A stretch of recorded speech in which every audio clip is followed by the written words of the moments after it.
নেবার জন্য সংসারে অত স্নেহ নেই, আর ত্যাগ করার জন্য জীবনে এত সুখই নেই, তাহলে কিভাবে করবে?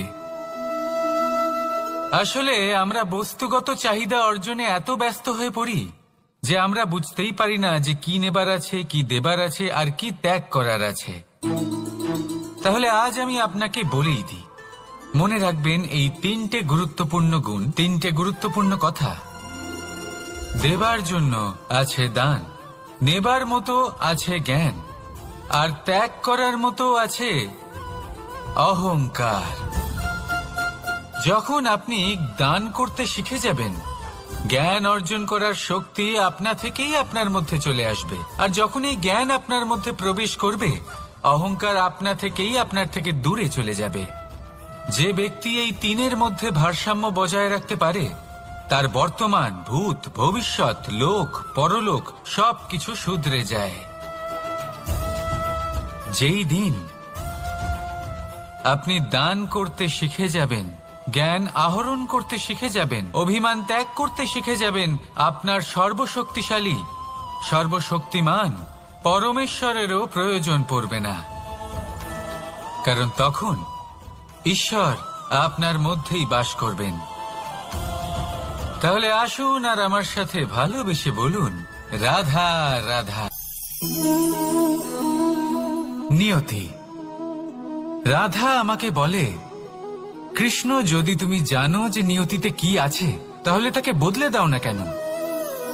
মহাদেব আমাকে বলেন যে শ্রীকৃষ্ণ, যদি আপনি এটা জানেন যে সাম্বের নিয়তি এটাই, তাহলে আপনি তাকে বদলানোর চেষ্টা কেন করেন? কেন? কারণ আমি একজন পিতা, আর পিতার কর্তব্য এটাই, তিনি যেন সম্ভাব্য সব চেষ্টা করেন নিজের সন্তানের মঙ্গলের জন্য।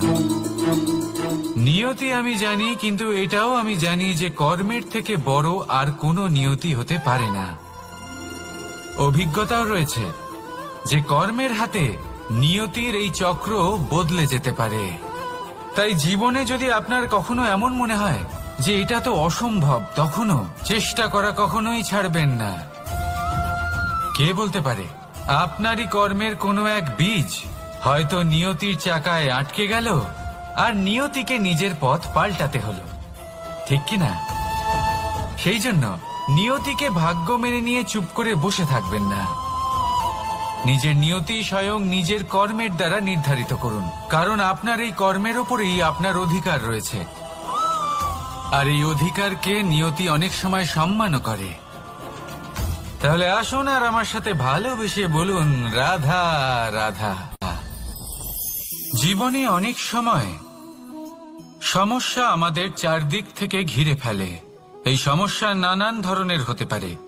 আর্থিক সমস্যা হতে পারে, পারিবারিক সমস্যা হতে পারে, কোনো সম্পর্ক নিয়ে সমস্যা হতে পারে, কখনো কোনো দৈনিক সমস্যা হতে পারে, কখনো কোনো দ্বন্দ্ব হতে পারে, অনেক সমস্যা হতে পারে। কিন্তু যখনই কোনো সমস্যা আসে, আমাদের মনে তার জন্য একটা উত্তর অবশ্যই থেকে থাকে, যা আমাদের অন্তরে রয়েছে। একে আমরা বলি আত্মা। আত্মা হলো পরমাত্মারই রূপ, আর পরমাত্মা তা কখনোই কিছু অনুচিত চাইবে না, তাই তো? এই আত্মা খুব ভালো করে জানে যে কোনটা উচিত আর কোনটা অনুচিত। যদি আসল বিষয়ের কথা বলি, তাহলে আপনাকে নিজের মনকে বুঝতে হবে, কারণ আত্মা তো পরমাত্মা থেকেই আসে। কিন্তু এই মন মানুষ জন্ম থেকেই প্রাপ্ত করে, যার বিকাশ হয় এই সংসারকে দেখে। যেদিন আপনার এই মন আর আপনার এই আত্মা এই দুই এক হয়ে যাবে, আত্মসাৎ হয়ে যাবে, সেদিন আপনার জীবনে না কোনো সমস্যা থাকবে, না কোনো ঝঞ্ঝাট থাকবে, না কোনো সংকট থাকবে, কারণ আপনার কাছে সেই সমস্ত সমস্যার, সমস্ত বিপদের সমাধান থাকবে, আর তাও আপনারই অন্তরে। তাহলে আসুন আর আমার সাথে ভালোবেসে বলুন, রাধা রাধা। ভক্তি আর শক্তি, এই দুইয়ের মধ্যে সম্পর্ক অত্যন্ত সরল। মানুষ ভক্তি করেন যাতে তিনি শক্তি লাভ করতে পারেন, আর শক্তি লাভ করার পরে ভক্তি ভাব ভুলে যান, আর শক্তির প্রতি আসক্তিতে মত্ত হয়ে যান। আর সেখান থেকেই তার বিনাশ শুরু হয়। কেন?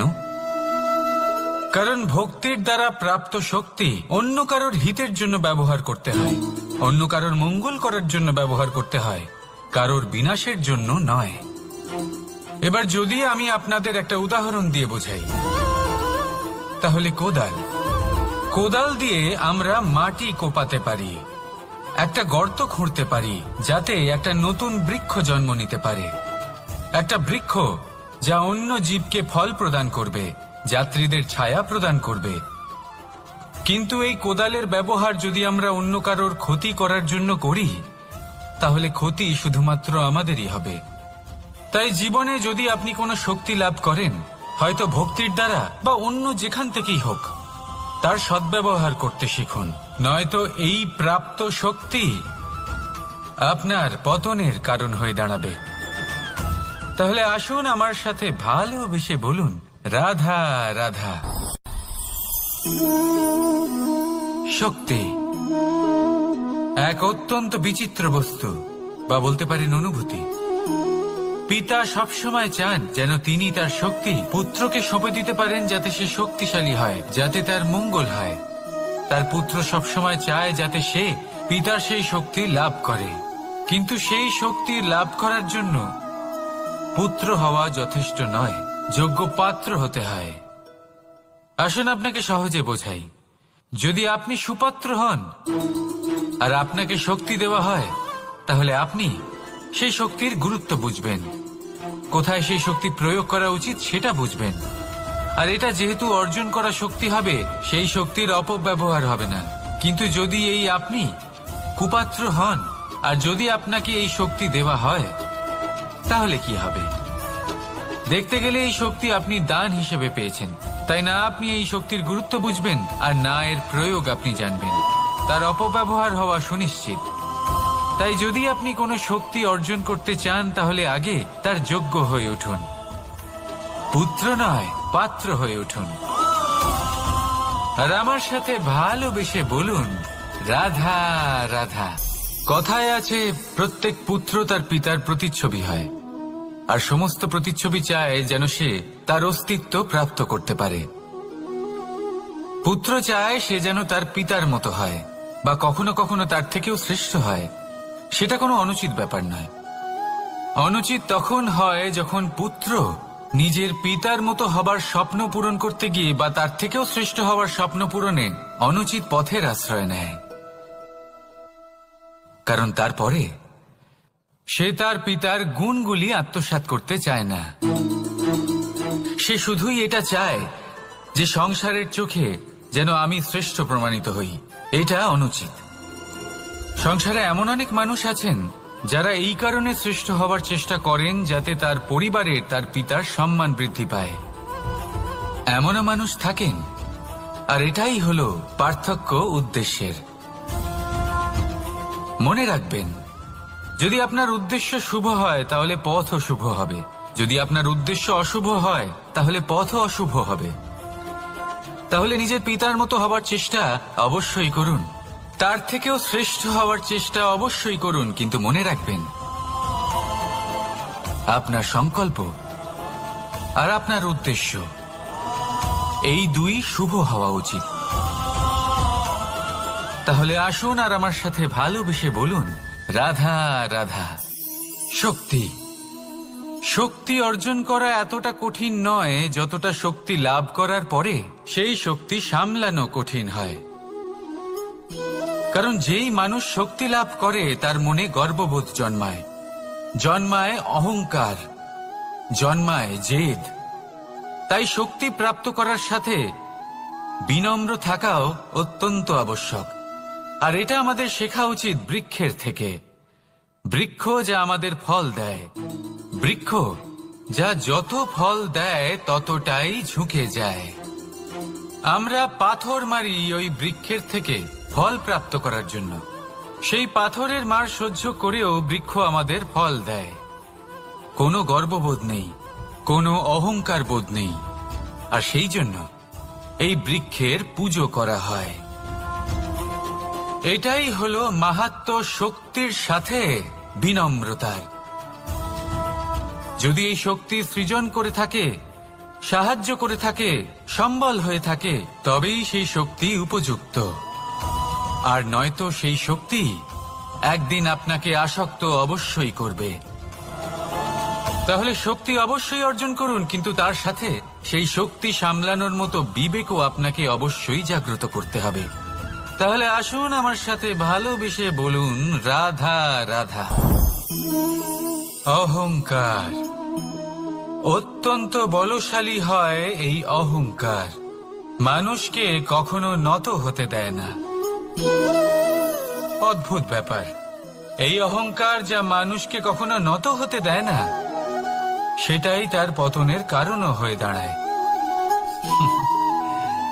যেখানে মানুষ এটা ভাবতে শুরু করে যে শুধুমাত্র সেই যোগ্য, সেখান থেকেই তার পতনের আরম্ভ, ঠিক কিনা? দেখুন, যদি কোনো মানুষ এটা ভাবে যে আমি সব কিছু করতে পারি, তাহলে তা হলো বিশ্বাস। কিন্তু যদি সে এটা ভাবতে থাকে যে শুধুমাত্র আমি এই কাজ করতে পারি, তাহলে তা হলো সেই ব্যক্তির অহংকার। আর এটা আপনাকে বিনাশের দিকে অবশ্যই নিয়ে যাবে। মনে রাখবেন, যখন আমি আর শুধুমাত্র এই দুই এক হয়ে যায়, সেখান থেকে আপনার পতনের সূত্রপাত হবেই। তাই আপনি কখনোই এই অহংকারের চক্রব্যূহে ফেঁসে যাবেন না। বিশ্বাস রাখুন নিজের ওপর এবং অন্যের ওপরও। আর মনে রাখবেন, বিশ্বাসের মধ্যে বিশ্বের প্রত্যেকটা বস্তু বসবাস করে। তাই এই অহংকারকে ত্যাগ করে ফেলুন আর আত্মবিশ্বাসের ওপর মনোসংযোগ করুন। আর আমার সাথে ভালোবেসে বলুন, রাধা রাধা। মানুষ নিজের জীবনে ঈশ্বরকে খুব মান্য করে, ওনার জন্য কি না করে। ভিন্ন ভিন্ন নামে তাকে স্মরণ করে, তাকে পুজো করে, তার আরাধনা করে। সে জানে যে ঈশ্বর তাকে সত্যি অবশ্যই দেবেন, তাকে সাহায্য অবশ্যই করবেন। কিন্তু যখন প্রশ্ন আসে গুরু এবং ঈশ্বরের, তখন গুরুর মান কখনো কম হওয়া উচিত নয়। কারণ সত্যি বলতে কি, গুরুই হলেন সেই সিঁড়ি যা বেয়ে আপনি ঈশ্বরের কাছে পৌঁছানোর পথ খুঁজে পাবেন। সেই পথ আপনি গুরুর থেকেই পাবেন। গুরু না থাকলে আপনি কখনো ঈশ্বর লাভ করতেই পারবেন না। আর জীবনে অনেক সময় লক্ষ্যের থেকেও অনেক বেশি গুরুত্বপূর্ণ হলো পথ। তাই এই পথের সম্মান করতে শিখুন, অর্থাৎ গুরুকে সম্মান করতে শিখুন। কারণ গুরুই হলেন পরমেশ্বর। তাহলে আসুন আর আমার সাথে ভালোবেসে বলুন, রাধা রাধা। আপনার জীবনে আপনার প্রকৃত বন্ধু আসলে কে? আপনার সব থেকে শ্রেষ্ঠ মিত্র আসলে কে? তিনি যিনি সময় এলে পরে আপনাকে সাহায্য করেন, নাকি তিনি যিনি সময় এলে পরে আপনাকে অর্থ দেন? দেখুন, আমরা হলাম মানুষ, আমাদের জীবনে লেনদেন চলতেই থাকে। এটা আমাদের জীবনের অভিন্ন অংশ। কিন্তু অনেক সময় এমন হয় যে আমরা তাকেই নিজের প্রকৃত বন্ধু বলে মনে করি, যিনি আমাদের একটা বহুমূল্য উপহার দেন, ঠিক কিনা? এবার আপনার জীবনে সেই বহুমূল্য উপহার কোনটা, ওই অমূল্য মিত্র আসলে কে, সেই সিদ্ধান্ত হলো আপনার। কিন্তু যদি আপনি আমাকে জিজ্ঞেস করেন, তাহলে আমার মতে স্বর্ণ, হিরে, মুক্ত, ধন এগুলো বহুমূল্য নয়।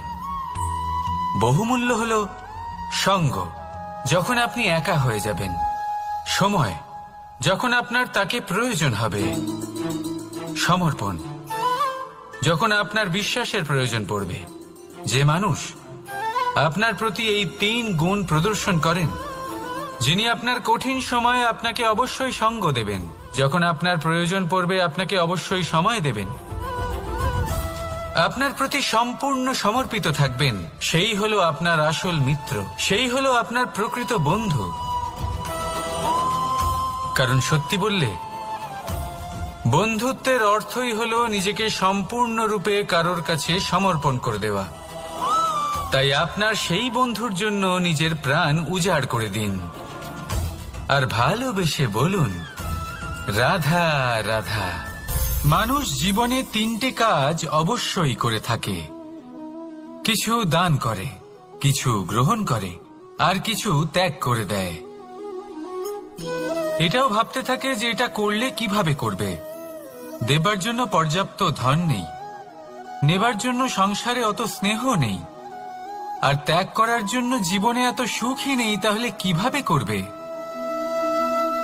আসলে আমরা বস্তুগত চাহিদা অর্জনে এত ব্যস্ত হয়ে পড়ি যে আমরা বুঝতেই পারি না যে কি নেবার আছে, কি দেবার আছে, আর কি ত্যাগ করার আছে। তাহলে আজ আমি আপনাকে বলেই দিই, মনে রাখবেন এই তিনটে গুরুত্বপূর্ণ গুণ, তিনটে গুরুত্বপূর্ণ কথা। দেবার জন্য আছে দান, নেবার মতো আছে জ্ঞান, আর ত্যাগ করার মতো আছে অহংকার। দৃষ্টি আর দৃষ্টিভঙ্গি, এই সমগ্র লীলা হলো এই দুইয়ের। বিচিত্র হতে পারে, কিন্তু এটাই সত্যি। এবার আপনাকে একটা উদাহরণ দিয়ে বোঝাই। অনেক সময় আপনি কোনো ব্যক্তিকে এটা বলতে শুনবেন যে আমি আমার নিজের উপরে গর্ব করি, আমি নিজেকে নিয়ে গর্ব করি, আমি খুব ভালোভাবে আমার মা বাবার সেবা করি, ওনাদের আমি সবসময় সুখী রাখি, ওনাদের আমি একটা বাড়ি দিয়েছি, সকল সুখ সুবিধা দিয়েছি, ওনাদের জীবনে প্রত্যেক জিনিস দিয়েছি আর দেব যা তাদের প্রয়োজন। এবার আমাকে বলুন যে আপনি কে হন? আপনি হলেন সেই বীজ যা আপনার মাতা পিতা রোপণ করেছেন। আপনার মা বাবাই আপনাকে এই সংসারে জন্ম দিয়েছেন। এবার এইসব কথার কি তাৎপর্য? এই হলো সেই ব্যক্তির দৃষ্টিভঙ্গি। এবার দেখা যাক এই প্রকৃতি আমাদের কি শেখায়। কখনো কোনো গাছকে দেখবেন, যখন সেই গাছে ফল আসে, সে মালিকে এটা বলে না যে দেখো আমি তোমাকে ফল খেতে দিচ্ছি। সেই বৃক্ষ এটা বলে না যে দেখো আমি তোমায় আহার করতে দিচ্ছি, কারণ ও জানে যে এটা হলো সেই মালির পরিশ্রম, এটা হলো তারই কর্মের ফল, আর এটা তারই পাওয়া উচিত। সে বলে যে তোমার জিনিস তোমাকেই অর্পণ করলাম, এ আমার জিনিস নয়। ও জানে সেই মালির গুরুত্ব আসলে কি, এটা হলো তার দৃষ্টিভঙ্গি। সেই জন্য আপনি জীবনে কোন ব্যক্তির মধ্যে, কোন পশু পাখির মধ্যে, কোন প্রাণীর মধ্যে, কোন পরিস্থিতিতে, কোন আবেগের মুহূর্তে কি দেখতে পাচ্ছেন, সেটা আপনার দৃষ্টিভঙ্গির উপরে নির্ভর করছে। তাই নিজের মনে ধনাত্মক ভাব জাগ্রত করুন, শুভ চিন্তা নিয়ে আসুন। এই ভাবনাই সত্য হয়ে সামনে আসবে। এই দৃষ্টিভঙ্গি এমন হয়ে যাবে যে আপনার জীবনে সবকিছুই শুভ হবে। তাহলে আসুন আর আমার সাথে ভালোবেসে বলুন, রাধা রাধা। কখনো কখনো মানুষ মনে করেন যে সে নিজেই সব থেকে বেশি শক্তিশালী, তিনি হলেন জ্ঞানী। দেখুন, এটা ভালো ব্যাপার যে আপনার মধ্যে শক্তি আছে, জ্ঞান আছে, আর এটা শুধু আপনার জন্য নয়, এই সমস্ত সমাজের জন্য, দেশের জন্য, সমগ্র পৃথিবীর জন্য অত্যন্ত আবশ্যক। কিন্তু এই কথাটাও বোঝা অত্যন্ত আবশ্যক যে এই জ্ঞান যেন কখনো অহংকার না হয়ে ওঠে। যখন মানুষের মধ্যে জ্ঞান থাকে তখন সে রাম হয়ে ওঠে। রাম, যিনি সমুদ্রের বুকে সেতু বানিয়েছিলেন, বানর সেনার দ্বারা রাক্ষস রাজকে পরাজিত করেছিলেন, আর চিরকালের জন্য সবার কাছে আদর্শ হয়ে উঠেছিলেন। আর যদি মানুষের মনে অহংকার জন্মায়, তাহলে সে রাবণ হয়ে ওঠে। দেশে বিদেশে যতই খ্যাতি থাকুক না কেন, সে রাক্ষস হয়ে ওঠে, নিজের সাথে সাথে সমস্ত কুলের বিনাশ করে বসে। এবার জ্ঞান নাকি অহংকার, আপনার কি চাই সেই সিদ্ধান্ত আপনার, আর আপনার এই সিদ্ধান্তই নিশ্চিত করবে যে আপনার কর্ম কি হবে, আর আপনার এই কর্মই নিশ্চিত করে দেবে আপনার প্রারব্ধ কি হবে। তাহলে শুভ কর্ম করুন আর আমার সাথে ভালোবেসে বলুন, রাধা রাধা। আপনি কখনো পাখিদের দেখেছেন? যেভাবে মানুষ তার সন্তানকে জন্ম দেয়, পাখিরাও সন্তানদের জন্ম দেয়। আর যেই তার সন্তান এই সংসারে প্রবেশ করে, সেই পাখি তাকে আগলে রাখে, তার যত্ন করে, ওর জন্য বাসা বানায়, ওর জন্য দূর কোথাও থেকে খাবার নিয়ে আসে, নিজের ঠোঁট দিয়ে ওর মুখে খাবার খাইয়ে দেয়, সবকিছু করে। কিন্তু একটা কাজ পাখি করে, কিন্তু মানুষ কখনোই করে না। যখন পাখি মনে করে যে তার সন্তান বড় হয়ে গেছে, ওকে এবার ওরা শিখতে হবে, নিজেকেই আত্মরক্ষা শিখতে হবে, নিজের খাবার নিজেই খুঁজে আনতে হবে, তো সেই পাখি তার সন্তানকে বাসা থেকে বের করে দেয়। তারপর সেই পাখির সন্তান নিজে উড়তে শেখে, আত্মরক্ষা করতে শেখে এবং আস্তে আস্তে সে আত্মনির্ভর হয়ে ওঠে। কিন্তু মানুষ কি তার সন্তানের সাথে এটাই করে? কখনোই নয়। মানুষ তার সন্তানকে নিজের সাথে বেঁধে রাখে, সব সময় তার লালন পালনের, তার দেখাশোনার ব্যবস্থা করে রাখে, আর এটাই ভাবেন যে আমি হলাম ওর পালনকর্তা, ওর খেয়াল রাখা তো আমার কর্তব্য। কিন্তু না, এই কাজ করতে করতে উনি আস্তে আস্তে নিজেরই সন্তানের শত্রু হয়ে ওঠেন, তার বিকাশের শত্রু হয়ে ওঠেন। তাই যখন সন্তান বড় হবে তখন অবশ্যই ভালোবাসুন, কিন্তু পাখির মতো কঠোর হওয়াও প্রয়োজনীয়, তবেই তার বিকাশ হবে। ওকে নিজের কষ্ট নিজেকেই সহ্য করতে দিন, শিখতে দিন জীবনের অনুভূতি কেমন, তবেই তার বিকাশ হবে। নয়তো সেই সন্তান আজীবন আপনার জন্য বোঝা হয়ে থাকবে, আর আপনি তার বিকাশের পথে আজীবন বাধা হয়ে থাকবেন। আর আমার মনে হয় না আপনি সেটা চাইবেন, তাই তো? আসুন আমার সাথে ভালোবেসে বলুন রাধা রাধা। জীবনে শিখরে পৌঁছানোর জন্য মানুষের কি প্রয়োজন হয়ে থাকে? সিঁড়ির। কিন্তু তাও প্রত্যেক মানুষ, প্রত্যেক ব্যক্তি শিখরে পৌঁছতে পারেন না। এর কারণ কি? কারণ একটা হতে পারে যে মানুষ কল্পনা করতে থাকেন কিন্তু সিঁড়ি খুঁজে পান না। কিছু মানুষ খুঁজে নেন কিন্তু তা পেয়ে এতটাই প্রসন্ন হয়ে যান যে তারপর আর কোনো কর্মই করেন না। খুব সোজা ব্যাপার। অনেক মানুষ সিঁড়ি খুঁজে পান না, আর যদি পেয়েও যান তাও যতক্ষণ না তাতে চড়ছেন সেই শিখরে পৌঁছবেন কি করে? যতক্ষণ না আপনি পরিশ্রম করছেন, যতক্ষণ না সেই সিঁড়িতে আপনি চড়ছেন, যতক্ষণ না ক্লান্ত হচ্ছেন, আপনার পায়ে হাঁটুতে ব্যথা না হচ্ছে, ততক্ষণ এই শিখরে পৌঁছানোর সৌভাগ্য লাভ করতে পারবেন না। তাহলে কল্পনার সাথে কর্ম করুন, পরিকল্পনার সাথে পরিশ্রম করুন, সবকিছু পাবেন। আসুন আমার সাথে ভালোবেসে বলুন রাধা রাধা। সুখ আর অভিজ্ঞতা, এই দুই জীবনে একসাথে কখনোই আসে না। মনে রাখবেন, যেখানে সুখ থাকে সেখানে অভিজ্ঞতা থাকে না। আর যখন এই সুখ আমাদের জীবন থেকে দূরে চলে যায় তখন আমাদের জীবনে আসে এই অভিজ্ঞতা। পরমাত্মা, প্রকৃতি, নিয়তি এই অভিজ্ঞতাকে আমাদের জীবনে পাঠান যাতে আমরা একটা অত্যন্ত গুরুত্বপূর্ণ শিক্ষা, একটা জ্ঞান প্রাপ্ত করতে পারি। এই অভিজ্ঞতা আমাদের শেখায় যে অতীতে এমন কি হয়েছিল যা আমাদের করা উচিত হয়নি। আমাদের শেখায় ভবিষ্যতে এমন কি আছে যা আমাদের করা উচিত আর কি করা উচিত নয়।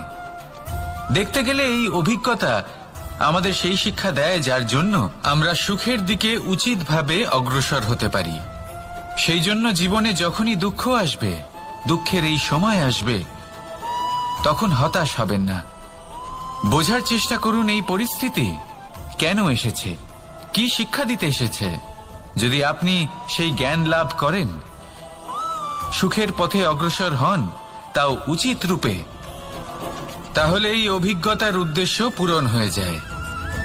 তাহলে আসুন আর আমার সাথে ভালোবেসে বলুন রাধা রাধা। প্রতিশোধ অথবা কাউকে দুঃখ দেওয়ার ভাবনা, যদি এটা আপনার মনে থাকে তাহলে আপনি নিজের মনেই যন্ত্রণার একটা বিশাল বৃক্ষ রোপণ করছেন, এটা মনে রাখবেন। কারণ কাউকে দুঃখ দেবার এই ভাবনা, এটা হলো সেই বীজ যা আপনার মনেই পতিত হবে, আপনার মনেই অঙ্কুরিত হবে, আর আপনার মনেই একটা বিশাল বৃক্ষরূপে বেড়ে উঠবে। জীবন আপনার, কর্ম আপনার, কাউকে দুঃখ দেবার ভাবনা আপনার ছিল, এই বৃক্ষ হলো আপনার, তাই এর ফলও আপনিই পাবেন, যা গ্রহণও আপনাকেই করতে হবে। মনে রাখবেন, যে মানুষ এটা ভাবে যে আমি ওকে দুঃখ দেব, ওকে কষ্ট দিতে চাই আমি, সেই মানুষই দুঃখ আর কষ্ট পেয়ে থাকে। যদি সেই জায়গায় আপনি এটা ভাবেন যে আমি কাউকে সুখী করে তুলতে চাই, কাউকে সুখ প্রদান করতে চাই, তাহলে তারও বীজ আপনার মনেই রোপণ হবে, বৃক্ষে পরিণত হবে, যার ফলও আপনিই পাবেন। এখানে বিষয়টা হলো শুধু মানসিকতার চিন্তা, যা সত্য হয়ে আপনার সামনে আসে। তাহলে এই মানসিকতা শুভ করুন, সবার জন্য মঙ্গল কামনা করুন। অন্যের মনে আপনার জন্য ভালো চিন্তা থাকুক বা না থাকুক, আপনি সবার জন্য শুভ চিন্তা করে কর্ম করতে থাকুন, তাহলে আপনার সাথেও ভালোই হবে। তাহলে আসুন আর আমার সাথে ভালোবেসে বলুন, রাধা রাধা। আমরা সকলে চাই আমাদের জীবনে সাফল্য আসুক। আমরা চাই যে এই সংসারে আমাদের খ্যাতি ছড়িয়ে পড়ুক। আমরা চাই যেন আমরা আলোচিত হই, কিন্তু শুধু চাইলেই কি যায় আসে? যদি এই সংসারে আলোচিত হতে হয় তাহলে পরিচিত হতে হবে পরিশ্রমের দ্বারা। যতক্ষণ না আপনারা পরিশ্রমের সাথে পরিচিত হবেন, সাফল্যের সাথে পরিচিত হবেন না। সংঘর্ষ করতে হবে প্রতিদিন, প্রতি বছর। জীবনের সব পরিস্থিতিতেই হয়তো নতুন নতুন বাধা আসবে, নতুন নতুন বিঘ্ন ঘটবে, কিন্তু এটা আবশ্যক নয় যে সমস্ত বিঘ্ন বিনাশের জন্য আসবে। কিছু বিঘ্ন আপনার পথ প্রশস্ত করার জন্য আসবে, আপনার পথ পরিষ্কার করার জন্য আসবে। যদি আপনাকে উদাহরণ দিই, যখন বন্যা আসে, বাড়ি ঘর ভেসে যায়, তখন আমরা হতাশ হয়ে পড়ি, আমরা দুঃখী হয়ে পড়ি। কিন্তু সেই বন্যাই আমাদের সেই ধরিত্রীকে এত উর্বর করে তোলে যে সেই উর্বর অংশ কাজে লাগিয়ে আমরা সেরকম আরো 10টা বাড়ি বানাতে পারি। তাহলে ধন্যাত্মক থাকুন আর যে কোনো সংঘর্ষের জন্য প্রস্তুত থাকুন। জীবনে অনেক দূর যেতে পারবেন। তাহলে আসুন আমার সাথে ভালোবেসে বলুন, রাধা রাধা। জীবনে কখনো কখনো আমরা সেই পরিস্থিতিতে ফেসে যাই যখন আমাদের মনে হয় যে আমাদের নতুন কিছু একটা করতে হবে, কিন্তু আমরা করতে পারি না, কারণ কোথাও না কোথাও আমরা রীতির দ্বারা আবদ্ধ, আর আমরা সেই রীতি ভাঙতে চাই না। কেবল একটাই প্রশ্ন আসে মনে, আশেপাশের মানুষ কি বলবে, আশেপাশের মানুষ কি ভাববে। আপনাকে একটা প্রশ্ন করি, কারা এই মানুষজন? আপনার জন্মের সময় এই মানুষজন কোথায় ছিলেন? যখন আপনি কোনো সমস্যায় পড়েন তখন এই মানুষজন কোথায় থাকেন? এগিয়ে এসে কি আপনাকে সাহায্য করেন, নাকি সেই সমস্যার সমাধান আপনি নিজেই করেন? এইসব মানুষজনের চিন্তা ত্যাগ করুন যদি আপনি জীবনে বাঁচতে চান। ভেবে দেখুন জীবনে কি কি শুভ আছে আর কি কি শুভ করতে পারেন। যদি তা স্রোতের বিপরীতে হয় তাহলে সংঘর্ষ করুন, কিন্তু এইসব মানুষজনের কথা ভাববেন না। ভেবে দেখুন জীবনে আপনি কি কি শুভ কাজ করতে পারেন। এটা ভাবুন যে আপনি কখনো এমন কোনো কাজ করে ফেলেননি তো যার জন্য কারোর হৃদয় আহত হয়েছে। শুভর দিকে নিজের চিন্তা কেন্দ্রীভূত করুন, আপনার জীবনে সবকিছু শুভই হবে। তাহলে আসুন আমার সাথে ভালোবেসে বলুন, রাধা রাধা। সমস্যা, কঠিন সময়, সংকট, বিপদ কার জীবনে নেই? প্রত্যেকের জীবনে আছে। কিন্তু আমাকে একটা কথা বলুন, যদি নৌকায় ঢেউকে ভয় পেতে শুরু করে তাহলে সাগর পার করবে কে? কখনো কোনো ছোট্ট পিঁপড়েকে দেখেছেন যে আকারে হয়তো ছোট হতে পারে কিন্তু বড় শিক্ষা দিয়ে যায়? কিন্তু আমরা শিখি না। এবার দেখুন একটা পিঁপড়েকে যে ভোজনের খোঁজে বাইরে বের হয়, একটা ছোট্ট দানা তুলে নেয়। ছোট দানা তোলে কারণ তার থেকে বেশি সে তুলতেই পারবে না। সে দানা নিয়ে চলতে শুরু করে, কোনো দেওয়ালে উঠে পড়ে, আবার পড়েও যায়। সেই দানা দূরে কোথাও একটা পড়ে যায়, তা আবার খোঁজে, তুলে নেয়, আবার চলতে থাকে। পড়ে যায় আবার ওঠে, পড়ে যায় আবার ওঠে। সেই দানাটা রেখে দেয়, আবার বেরিয়ে পড়ে ভোজনের খোঁজে। পরিশ্রম করতে থাকে কিন্তু হার মানে না। এই শিক্ষাই তো আমাদের প্রাপ্ত করতে হবে। নিরন্তর পরিশ্রম আর নির্ভীক হয়ে কর্ম করে যেতে হবে।